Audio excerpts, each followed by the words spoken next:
Hello guys, we are back with our next lecture. In this lecture, let us go through the concept of a deadlock, guys.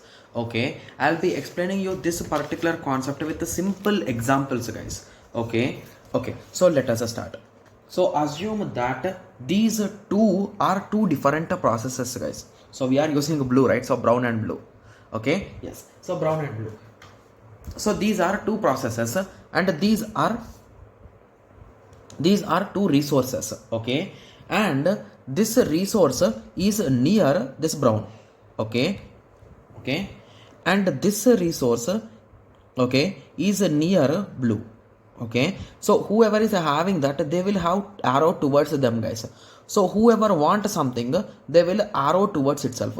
So this brown guy want this, and this blue process wants this. So basically these two are processes, guys, but sometimes I'll be saying guy or he or she or anything. Okay, yes, so please concentrate. Okay, yes, so in this observation, what you are observing, guys, so this guy want this, but it is holding by this. So basically he is having that resource, right? Yes. Similarly, this resource is near this guy, but this process wants it. So indirectly here, no one can solve their particular process, right? So no one can start their process unless the other resource is there. So this situation is nothing but a deadlock, guys. So where nothing will start and they are going to wait for infinitely until this type of resource, some other resource is brought up and some other's request. So basically this request, if this request has been satisfied with this cap or with that resource, then it will free this resource, and based on that this person will use both the resources and all the processes will be done, right? Yes. Okay. Yes. So now you got some idea about this deadlock, right? So this situation is nothing but a deadlock, guys. Okay, so whenever a particular process is having a resource and requesting for some other resource which is being held by other process, and this other process is requesting for a resource which is held by this process, so here internally they are forming a loop of requests, right? So that is nothing but a deadlock, guys. Got it? Yes. So the same concept which is written in English in my book, guys. So in a multi-programming environment, several processes may compete for a finite number of resources. Okay, so a processor requests for resource if the resources are not available at the given time. Okay, so the process enters into waiting state. So whenever you are requesting for a resource and you will not, if you are not satisfied with that resource, so you did not got that resource, so at that time you will be in the waiting state, because to complete your task you need that resource. So assume that it is a pen, guys. So in examination, if you want to write your exam, you need pen, but your pen is near your friend, so then how you can write your exam? You will be waiting for him, right? And he is waiting for you to show the answers. So at that time you are not writing, then you can't show the answers. He is not writing because he is waiting for you to show the answers. So indirectly both of you are in a loop, right? Yes. So in the same, and he's not willing to give the pen, right? Yes.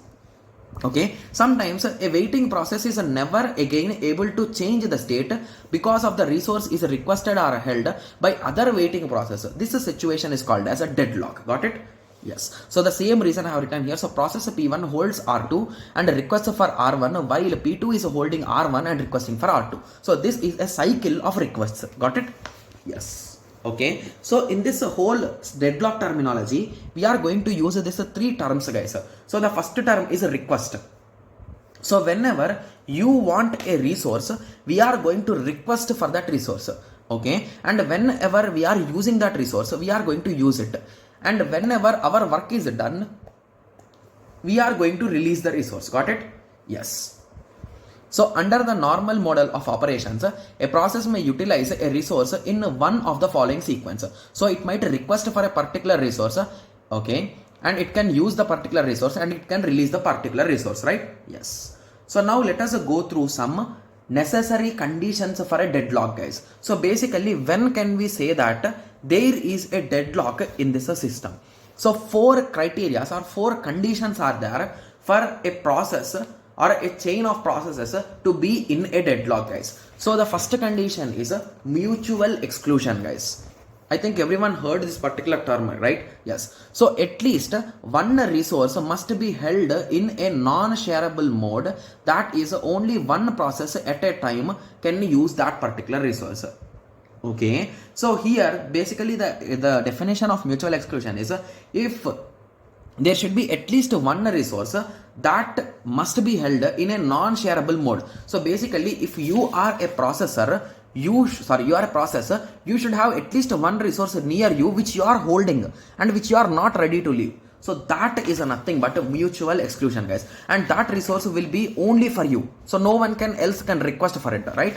Yes. So something like a printer, one after the other. So basically no two people can use it at a time, right? Yes. So that is the concept. So basically if there is a particular resource, so two users cannot use the resource at that moment of time. So that type of resources are nothing but mutual exclusive resources. Okay.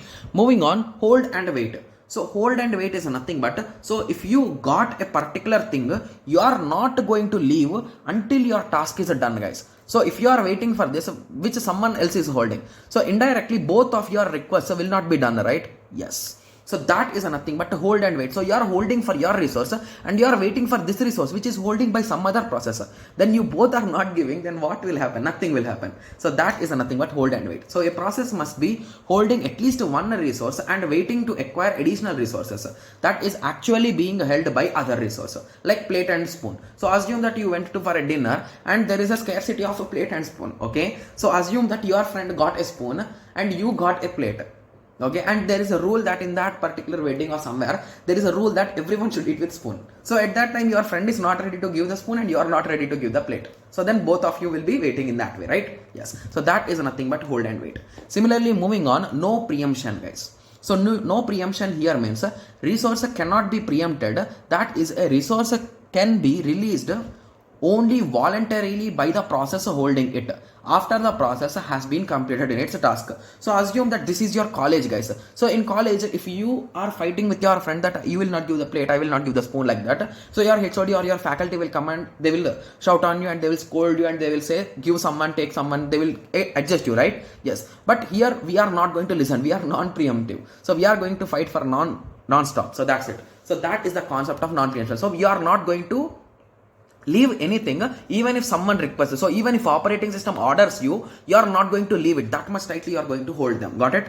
Yes. So now moving on to circular wait. So circular wait is nothing but the exact case which I have shown you. So basically the wait, there should be a cycle in that wait, guys. So if a P0 is waiting for P1, P2 will be waiting for P2, sorry, P1 will wait for P2, P2 will wait for P3 and so on up to Pn minus 1 to Pn. So in this way the loop should continue, right? Yes. Okay. So now if you recall, so these are the four mandatory conditions, right? Yes. So all four should occur. Only then we can say that deadlock is available. That's it. Okay. Yes. So now your question will be, okay, so for deadlock, we are doing this much. So is there any chance that we can avoid, or any kind of methods are there? Yes. There are four different approaches, guys. So I'll be giving you in detail explanation in the next lecture, but let us go through an introduction in this lecture. So there are total four methods: prevention, avoidance, ignorance, okay, as well as a detection. Okay. So prevention is nothing but design such a protocol that there is no possible deadlock. So basically prevention, what we will do in prevention, guys, so we will always try to prevent it as much as possible. Means you will avoid at least one case, guys. So what did I say here clearly? All four should occur. Okay, so if any one of them is not occurring, then what is the thing, guys? So if any one of them is not occurring, so it is not deadlock. So that is nothing but prevention. So always you will at least avoid one condition. So you will say to your processor that don't allow anyone to hold and wait any kind of resources. So at that time what will happen? So never the deadlock will occur because no one can hold a resource, right? Yes. So that's a type of prevention, right? Yes. So similarly, the next method is avoidance. So basically avoidance is nothing but try to avoid deadlock in runtime. So basically if it occurs, runtime, so ensure that the system will never enter deadlock. So while you are running, so assume that you got a particular case that deadlock could occur. So please be careful and don't let that deadlock come near you. So that is nothing but avoidance. Okay. Similarly, moving on to detection. So detection is what, guys? So you are going to detect the deadlock and you are going to delete it or you are going to avoid it. Okay. Yes. Similarly, moving on to ignorance. So ignorance is nothing but you are trying to ignore it. So even it occurs, I don't care what will be there. There will be no issue for me. Like that you will avoid it. So that is nothing but ignorance. So we can ignore the problem altogether and pretend that deadlock never occurred. Got it? Yes. So this is all the concept about deadlocks, guys. So now you got a clear idea, right? So when you can say deadlock has been occurred, and what are the 4 necessary conditions, and what are the 4 possible solutions which can be applied. In the next lecture, we'll be discussing about each and every one individually, guys, in detail. Okay. Yes. So there are some methods for avoidance and for ignorance, guys. So we'll be discussing the problematic methods also. Okay. Yes. So I hope everyone got a clear idea with respect to this question. Sorry, this topic. Sorry for that. So for this topic, the deadlocks. So in the next lecture, we'll be discussing in detail about a deadlock prevention, guys. So how we can prevent the deadlock. Okay. Yes. So let us meet in the next lecture and discuss the concept about it. Thank you. Thanks for watching. Like, share, and subscribe for more awesome videos like this. Thank you.